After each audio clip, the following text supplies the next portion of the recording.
हमारे साथ इस वक्त चिराग पासवान साहब जुड़ रहे हैं।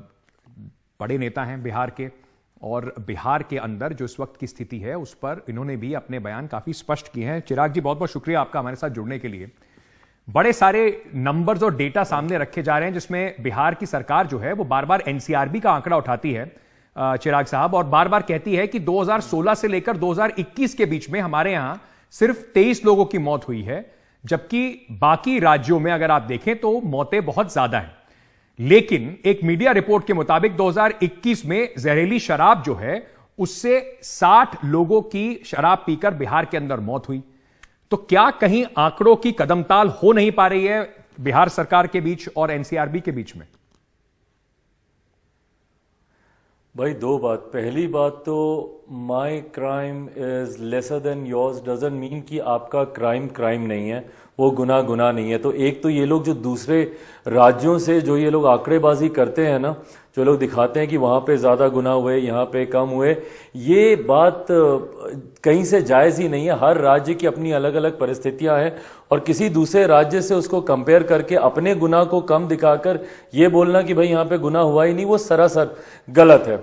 दूसरी बात, जो आंकड़ों का ये लोग खेल खेल रहे हैं भाई, पिछले अगर आप साल भर में देखेंगे, मुझे लगता है सैकड़ों ऐसे परिवार हैं जिनसे मैं खुद व्यक्तिगत तौर पर जाकर मिल चुका हूं। कितने ऐसे परिवार हैं जहां पे जहरीली शराब से हत्याएं हुई हैं, और मैं वहां पर गया हूं। और अभी वाला भी जो ताजा जो मामला है मसरक का, उसमें भी मैं बता दूं भाई, कम से कम 200 ऐसे लोग हैं जिन्होंने इसमें जहरीली शराब पीकर जिनकी जान गई है। इसमें भी ये लोग आंकड़ों को कम करके दिखाना चाह रहे हैं। मेरी समझ में नहीं आता कि जब तक आप सच का सामना नहीं करेंगे, जब तक आप सच्चाई का सामना नहीं करेंगे, तब तक इस चीज को आप बेहतर कैसे कर सकते हैं। और मुख्यमंत्री जी अभी तक तो हमेशा से नकारते ही रहे हैं। उनके हिसाब से बिहार में कभी जहरीली शराब की वजह से कोई हत्या हुई नहीं, जबकि हकीकत है कि बिहार में शराब घर घर में भाई होम डिलीवरी हो रही है शराब की, और मुख्यमंत्री जी इस बात को मानने तक को कभी तैयार नहीं है। तो उसके ऊपर कार्रवाई करना तो बहुत दूर की बात है। मैं आपसे ये समझना चाहता हूं, क्योंकि जब ये 2016 में फैसला लागू किया गया था तब सरकार महागठबंधन की थी, बीजेपी और एनडीए ऑपोजिशन में था, लेकिन उन्होंने इसका समर्थन करा था। तो चिराग पासवान अब 2016 से ये फैसला देख रहे हैं, 6 साल हो गए हैं। तो ये देखते देखते आपको लगता है कि ये फैसला भूल थी? क्या इसके ऊपर दोबारा समीक्षा करने की आवश्यकता है? भाई, हम लोग 2016 से ही बोल रहे हैं। उस वक्त भी भाई परिस्थिति सेम एग्जैक्टली ऐसी ही थी। इस बीच में मुख्यमंत्री ने कई दल बदले, बट उस वक्त भी ऐसी ही सिचुएशन थी। 2016 में भी हम लोग एनडीए में थे, ये लोग महागठबंधन का हिस्सा थे। मोर और लेस ऐसी ही परिस्थिति थी, और उस वक्त भी विपक्ष में होने के बावजूद हम लोगों ने शराबबंदी का हम लोगों ने समर्थन किया था, इस फैसले का हम लोगों ने स्वागत किया था।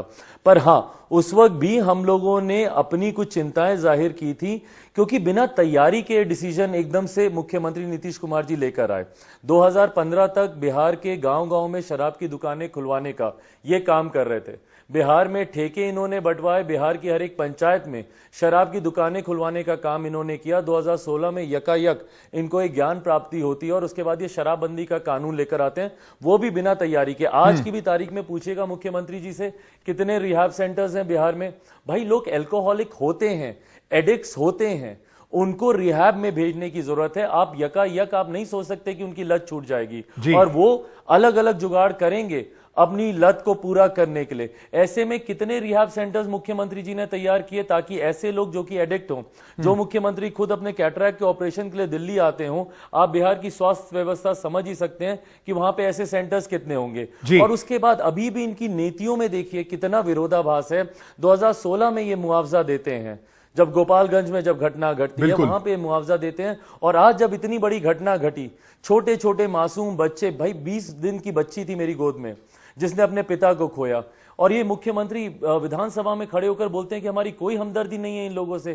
क्या ये लोग बिहार के लोग नहीं है? भाई, कैसे एक मुख्यमंत्री प्रदेश का? लेकिन चिराग जी, उनको आप क्या कहेंगे जो इस बात को कह रहे हैं कि देखिए कानून एक है, लागू किया गया है, सरकार ने वो कानून लाया है, तो अगर कोई कानून के खिलाफ जाकर कुछ करता है तो उसके प्रति क्या कुछ सहानुभूति होनी चाहिए?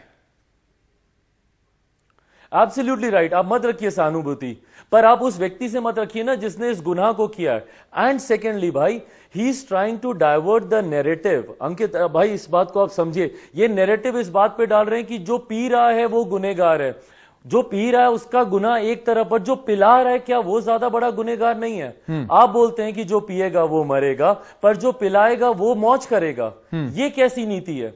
एक कोई तस्कर मुझे बता दीजिए जो सीमावर्ती इलाकों से आयात करता हो शराब का, जिसको मुख्यमंत्री जी ने गिरफ्तार किया हो, या कोई एक ऐसा बड़ा गिरोह बता दीजिए जो बिहार में शराब का निर्माण करता हो, अवैध शराब का निर्माण करता हो, जिसको मुख्यमंत्री नीतीश कुमार जी ने गिरफ्तार किया हो। बिहार में जेलों में जाके देखिए, सलाखों के पीछे सिर्फ गरीब, वंचित, शोषित वर्ग से आने वाले लोग हैं।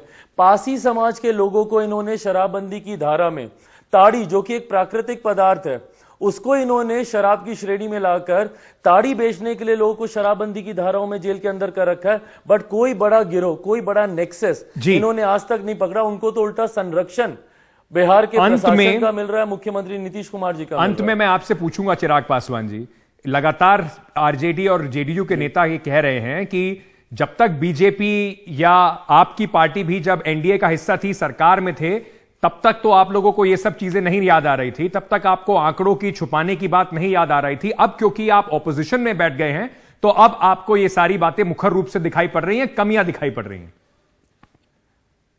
भाई मैं किसी दूसरे दल के बारे में मैं नहीं बोलूंगा, मैं अपनी पार्टी के बारे में बोलता हूं। डे वन से मैंने मुख्यमंत्री नीतीश कुमार जी की नीतियों का विरोध किया है।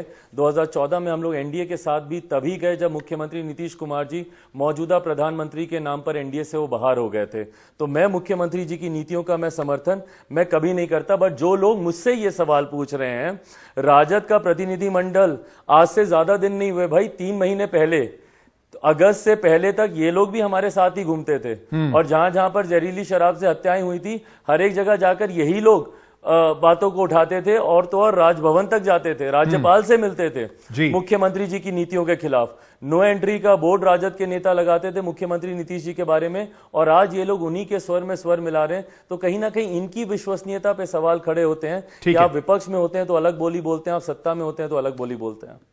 चिराग पासवान, बहुत बहुत शुक्रिया आपका समय निकालने के लिए, हमारे साथ बात करने के लिए, अपनी बात को रखने के लिए।